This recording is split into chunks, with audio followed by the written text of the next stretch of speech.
Bueno, pues lo que estaba diciendo, o sea, voy a hablar de la actualización con respecto a las nuevas guías de asma que han salido este año, en el año 2021, y que creo que aportan pues, algunas cosas importantes respecto a las guías anteriores. En primer lugar, me parece muy importante la definición de asma porque va a guiar tanto el diagnóstico como el tratamiento, ¿de acuerdo? El asma es una enfermedad inflamatoria crónica de las vías respiratorias, donde participan distintas células y mediadores de la inflamación y que cursa con hiperrespuesta bronquial, con una obstrucción variable al flujo aéreo y que es, o sea, que parcial o totalmente reversible, o sea, con medicación o espontáneamente, ¿de acuerdo? Cuando tenemos un paciente asmático con los 4 síntomas: disnea, tos, sibilancia, con opresión torácica, con predominio estacional, con empeoramiento con diferentes alergenos, con polución, con polvo, lo primero que tenemos que establecer es un diagnóstico diferencial. O sea, primero con la EPOC, sabemos que la EPOC son pacientes que suelen tener un tabaquismo acumulado, más de 10 paquetes al año habitualmente. La presencia de atopia es rara, excepto una pequeña parte, aunque no tan pequeña, de pacientes EPOC no suele haber reversibilidad bronquial y la respuesta a los corticoides pues, es indeterminada, generalmente escasa, ¿de acuerdo? ¿Qué otras patologías tenemos que hacer?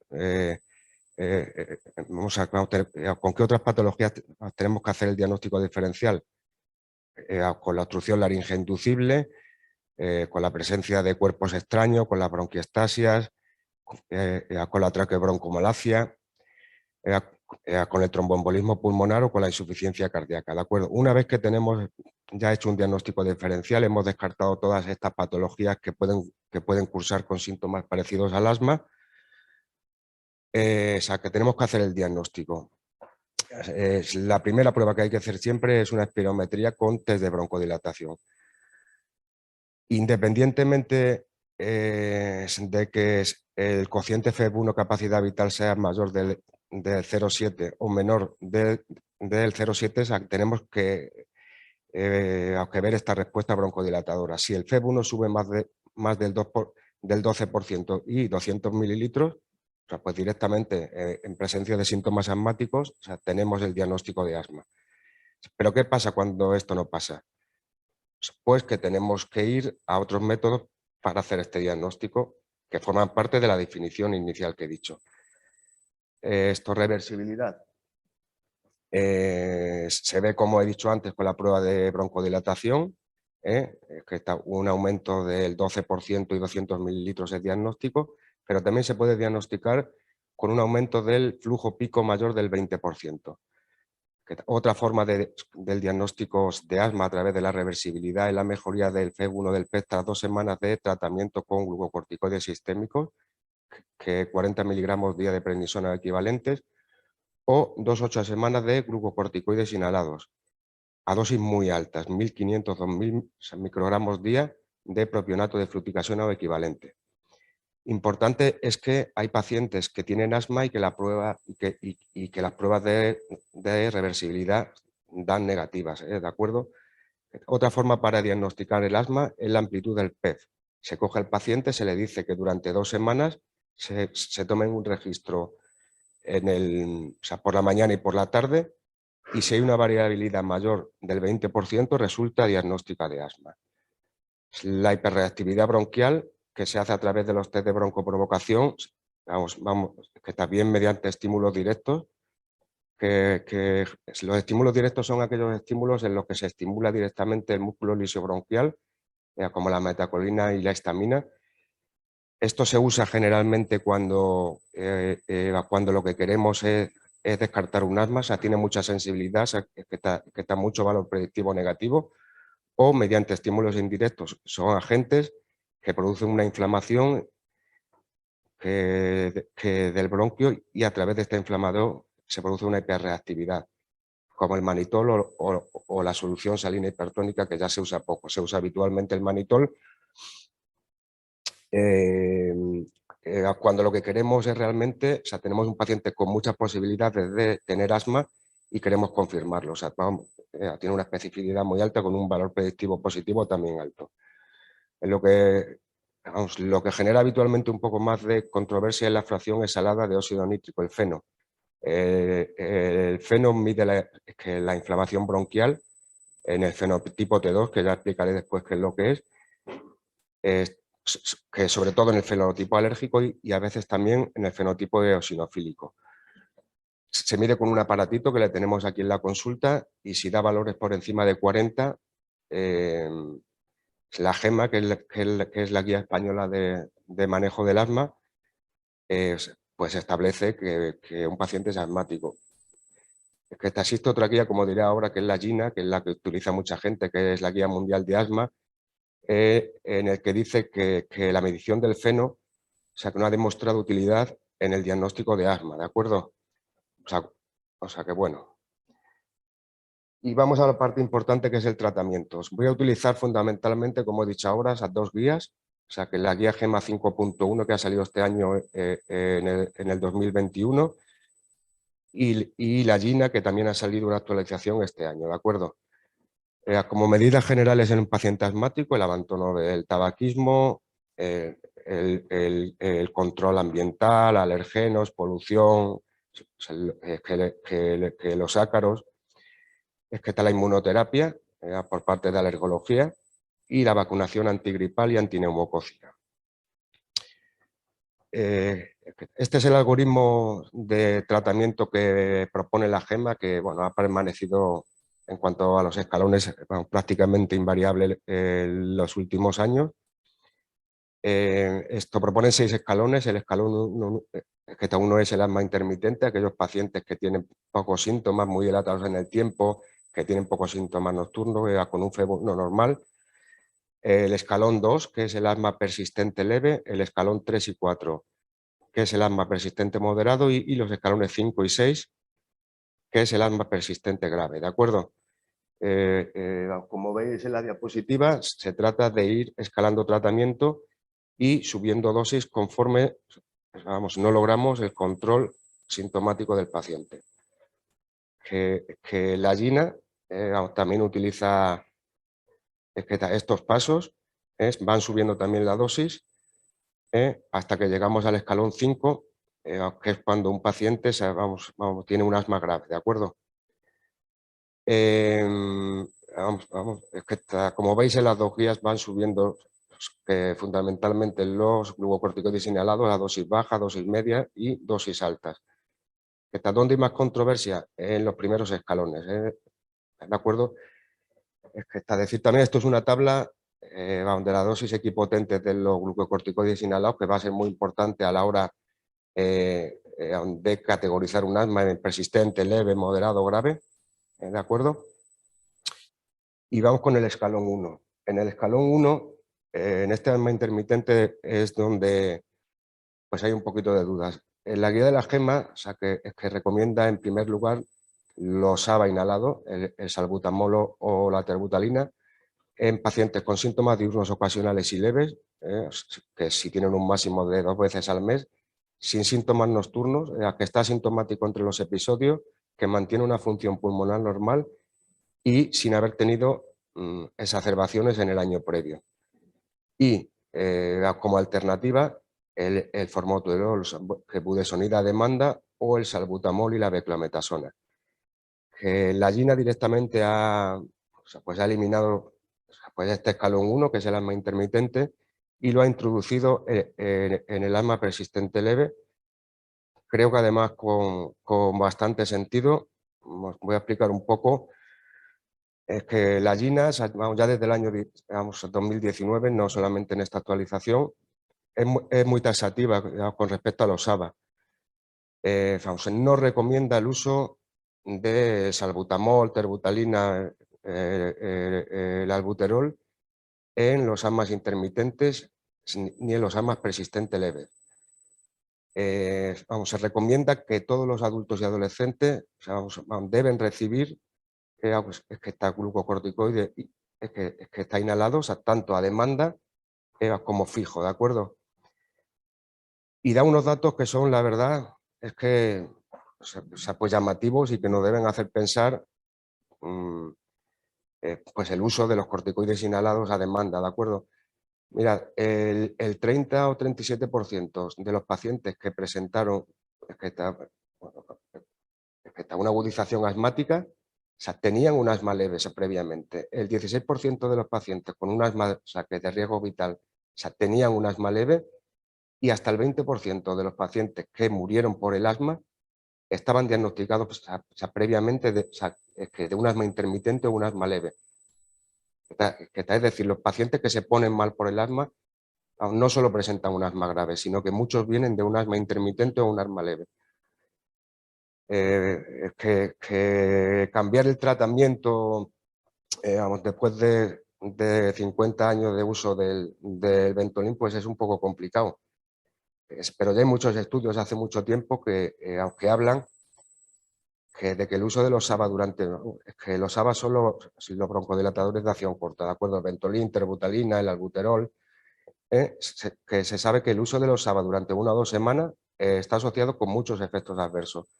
Se produce una falta de regulación de los receptores beta, o sea, que disminuye la broncoprotección. Cuando se dejan de usar es que hay una hiperrespuesta de rebote, es que disminuye es que la respuesta broncodilatadora.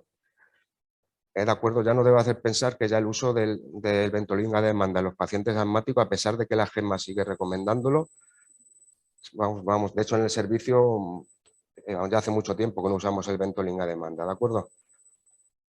El escalón 2 de la GEMA es el asma persistente leve. Recomiendan el uso de glucocorticoides inhalados a dosis bajas y con el Montelukast como alternativa, porque se ha demostrado que tiene un menor control y menor capacidad de prevenir las agudizaciones. Y si el paciente no ha recibido tratamiento de mantenimiento, que podemos usar que cualquier formulación de corticoides inhalados que tengan salbutamol o formoterol. Que las teofilinas y los cromomas que en tiempo estuvieron recomendados no lo recomiendan actualmente, y los rescates, pues lo que he dicho antes, los SABA, el Ventolin o formoterol y un glucocorticoide inhalado, ¿de acuerdo? En el escalón 3 vamos subiendo de tratamientos. Se recomiendan los glucocorticoides inhalados a dosis bajas añadiendo un LABA, y se ha demostrado que añadir un LABA tiene más eficacia que subir las dosis de los glucocorticoides inhalados. Que te recomiendan que si va a tomar formoterol con un glucocorticoide inhalado, o sea, fundamentalmente la budesonida, que es lo que suele estar en la formulación. O sea, que de rescate tenemos que usar también, es que está lo mismo, ¿eh? Tanto en la gina como en la GEMA no recomiendan usar un corticoide es que está ahí un LABA, y de rescate usar otro, ¿de acuerdo? Hay que usar el mismo en las dos guías, ¿eh? Como alternativa tenemos también los glucocorticoides inhalados y el Montelukast, aunque se ha demostrado también menos efectividad. Son alternativas fundamentalmente en pacientes que no quieren usar glucocorticoides inhalados. Hay muchos pacientes que cuando oyen hablar de corticoides se echan para atrás. Entonces tenemos que tener pues alguna alternativa dispuesta, ¿de acuerdo? En el escalón 4, que es el asma persistente moderado, que seguimos escalando y subiendo el tratamiento, solo glucocorticoides inhalados a dosis medias más la adición de un LABA, como alternativas que se puede dar con el Montelukast, y los rescates igual que en el resto de escalones, con SABA o con formoterol y un glucocorticoide inhalado, ¿de acuerdo? Y bueno, ya empiezo a hablar de lo que es quizá la parte más importante de la charla, porque es la que más consumo, es que estos recursos consume a nivel sociosanitario y de personal, aunque es el asma grave. ¿Qué es el asma grave? El asma grave es el asma que requiere altas dosis de corticoides inhalados, además de un segundo tratamiento controlador y o glucocorticoides sistémicos para evitar su descontrol, o que permanece no controlada a pesar de esta estrategia terapéutica. Corresponde a los escalones 5 y 6 de la GEMA y 5 de la GINA. Y el asma grave no hace referencia a que el paciente esté controlado o no esté controlado, son conceptos distintos. Como aportación en las guías, durante muchos años, si el FEV1 era menor del 70%, estaba recomendado solamente, porque los estudios además así que lo habían dispuesto que se añadiera el tiotropio, y en las últimas guías se ha añadido, o sea, pues un nuevo anticolinérgico que es el glicopirronio, ¿vale? El Montelukast y las teofilinas en estos más graves, el efecto es mínimo. Que esta la GEMA recomienda esto, o sea, que la GINA, que es la guía americana, como he dicho, no se anda con historias y ya recomienda directamente la triple combinación, incluso en el mismo dispositivo. Es que esta beclometasona, formoterol, esta glucopirronio, o sea, que fluticasona, bilanterolumiclidinio, y la mometasona, indacaterol y el glicopirronio, ¿vale? En el mismo dispositivo o por separado. Que si tenemos unas más graves, que con dosis altas de corticoides inhalados, con su lava, con lo que le queramos unos poner y la tenemos controlada, no hay problema. El problema es cuando no tenemos un control, vamos, de este asma grave, que se denomina, vamos, que es la que más que nos interesa porque la que más guerra da y la que más recursos consume. Es aquella enfermedad asmática que persiste mal controlada pese a recibir tratamiento con una combinación de glucocorticoides LABA a dosis elevadas en el último año o glucocorticoides orales durante al menos 6 meses del mismo periodo. ¿Cómo objetivamos esta falta de control? Es que con los cuestionarios de síntomas que se usan habitualmente dos, el ACT y el ACQ,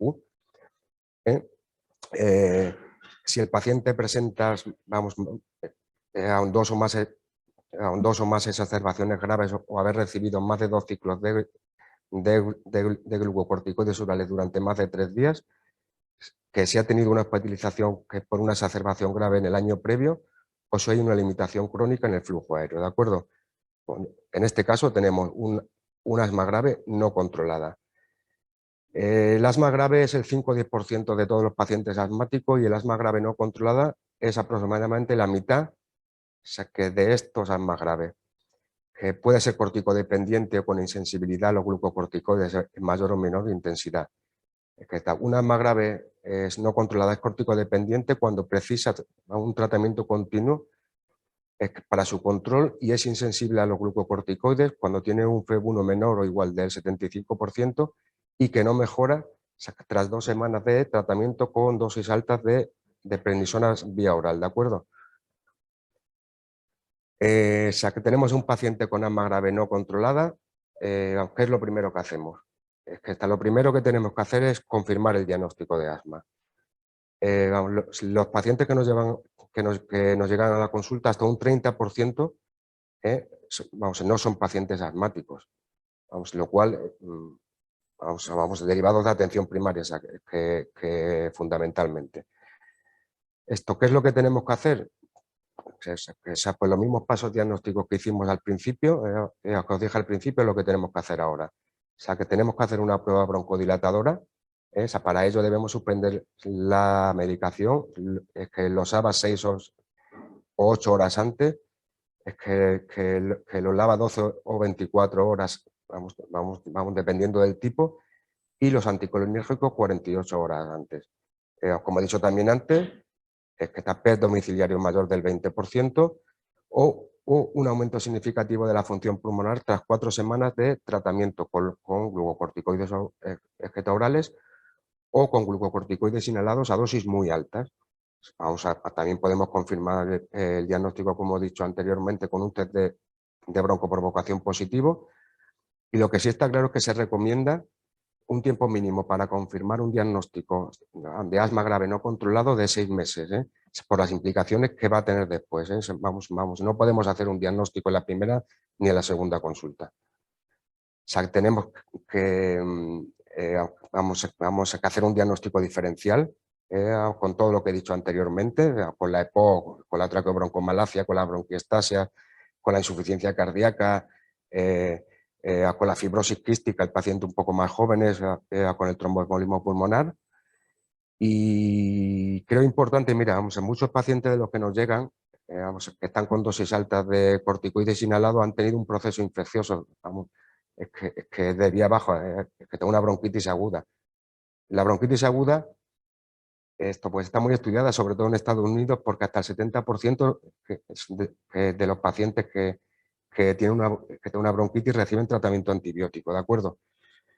Que la bronquitis aguda es un concepto, este es un concepto que se da en un paciente sano, o sea, que su etiología en un 75% empírica, y la tos puede durar, vamos, que los síntomas duran 2-3 semanas y la tos pues puede persistir, bueno, que pues a lo mejor a 3-4 meses, ¿de acuerdo?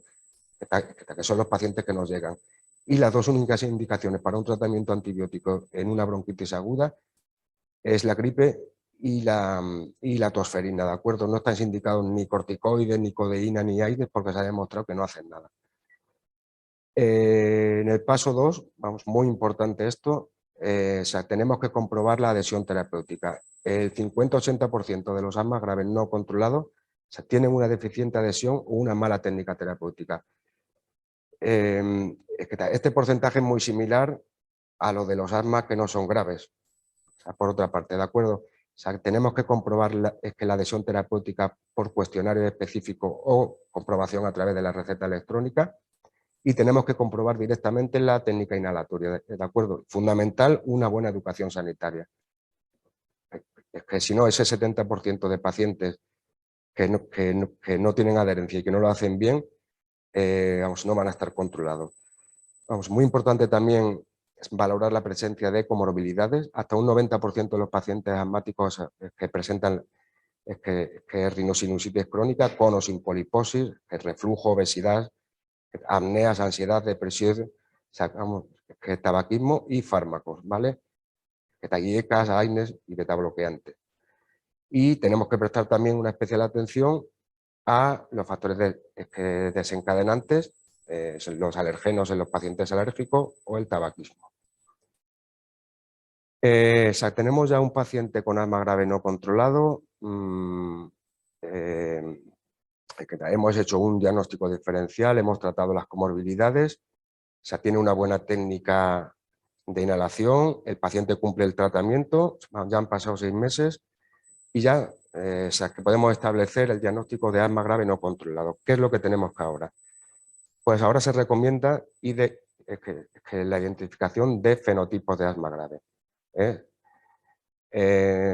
El fenotipo hace referencia a pacientes con unas determinadas características clínicas y que tienen un tratamiento específico. Hay muchos fenotipos de asma, pero que tengan un tratamiento específico, que solamente hay 3. El fenotipo T2 alérgico, el fenotipo T2 eosinofílico y el fenotipo no T2.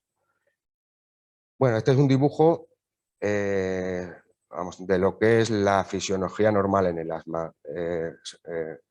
Por infecciones, alergenos, polución ambiental, agentes oxidantes, irritantes, que penetran en la célula, y la célula presentadora de antígeno se lo presenta a los linfocitos T, que en una rama se produce una diferenciación hacia TH2, que está pues hacia alergia y eosinofilia, con producción de interleuquina 4, 5 y 13 y estimulación de la célula P para la producción de inmunoglobulina E, y la otra rama que es la producción de linfocitos TH17, ¿de acuerdo? El fenotipo T2 alérgico, ese es el 50% de los pacientes con asma grave, que generalmente hay antecedentes de atopia. Se produce pues lo que he dicho antes, una activación de los linfocitos TH2 con producción de la interleuquina 4, 5 y 13 y la producción de IgE por parte de los linfocitos B activados.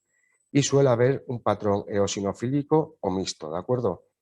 Con neutrófilos a veces asociados, que se usan como marcador en la periostina, que no está habitualmente en los laboratorios, o el feno.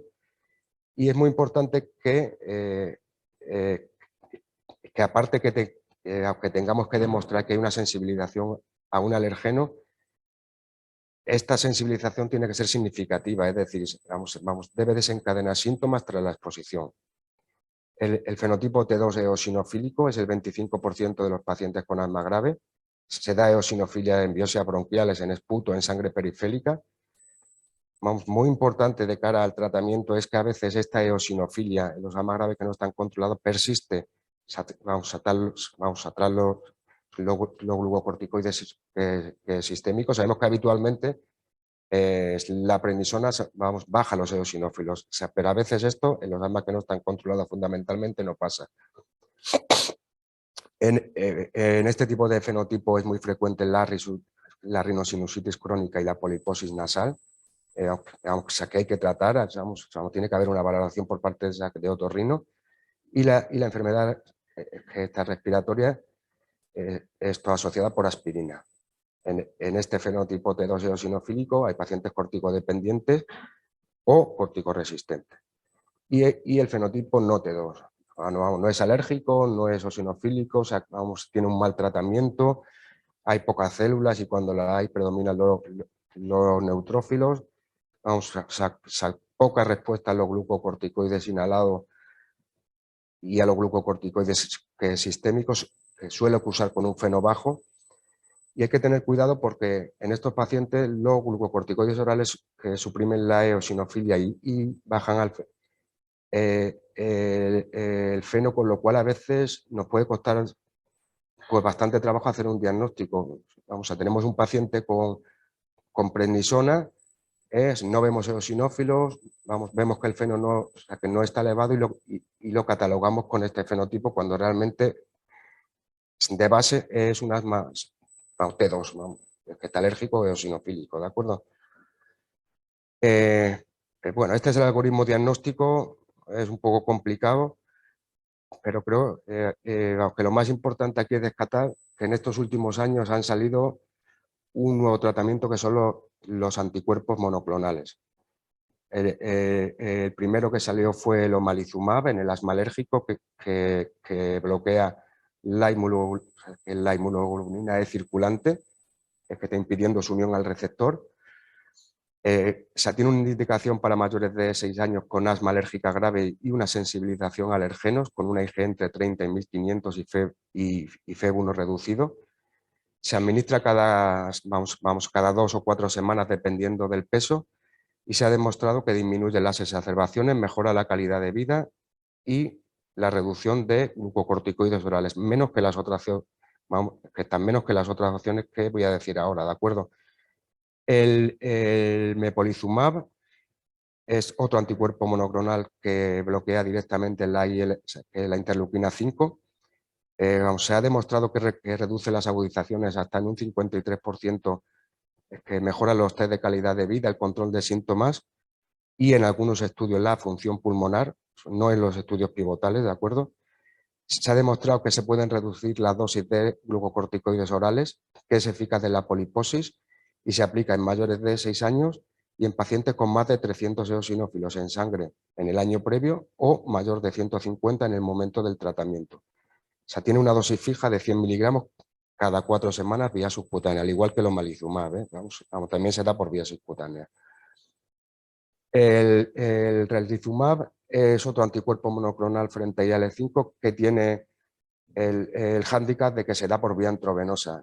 Se da por vía endovenosa, se usa que muy poco precisamente por esto, pero también ha demostrado pues, una buena actividad en el asma T2 con una reducción de las agudizaciones y mejoría en el control, ¿vale? Se da en mayores de 18 años y la administración generalmente es cada 4 semanas. El penúltimo que ha salido es el benralizumab. Es un anticuerpo monoclonal que se une al receptor de la interleuquina 5, es que te reduce prácticamente a cero el nivel de eosinófilos tanto en esputo como en sangre y ha demostrado que reduce las agudizaciones, que mejora la función pulmonar y tiene una mejoría en los test en el ACT y en el ACQ, ¿de acuerdo?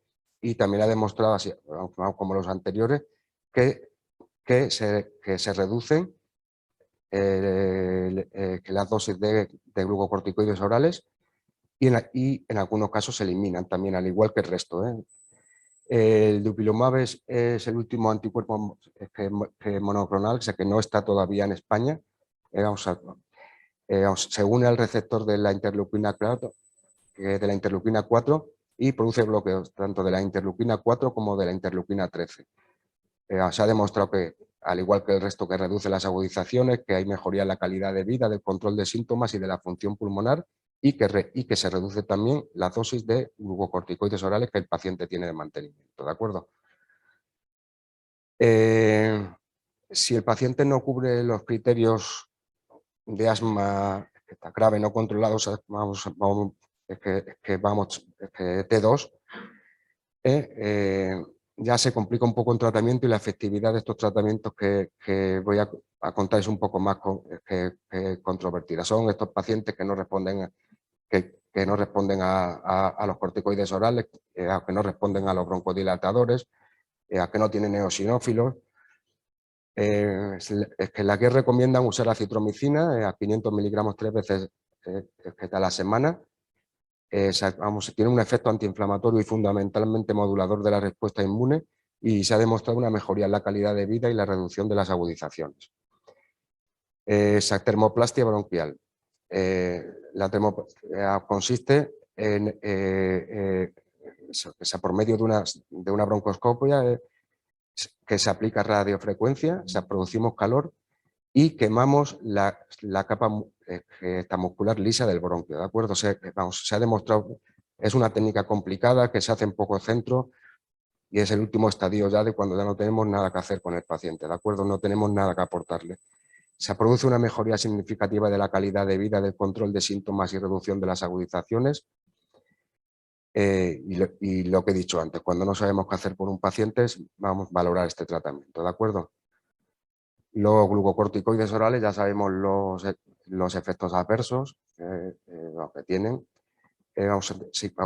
Siempre tenemos que usar la dosis mínima para intentar lograr un control. Y desde hace tiempo también está con la triancinolona de POT, que se han logrado también mejorías en este tipo de pacientes. En el asma no T2, ¿de acuerdo? La crisis asmática ha cambiado bastante poco el tratamiento, ¿de acuerdo? En estos últimos años. Quiero, sobre todo, pues hacer un poco de incidencia.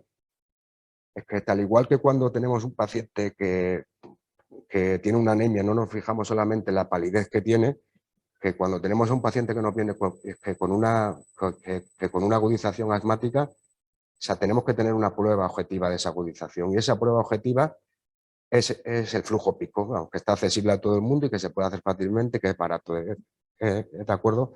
Que con o sea, por supuesto, hay que explorar el paciente, tenemos que demostrar el broncoespasmo, el paciente nos tiene que decir que está mejor con el tratamiento, pero tenemos que tener alguna prueba objetiva que deberían usar los pacientes, tanto a nivel domiciliario como en un servicio de urgencias, ¿de acuerdo?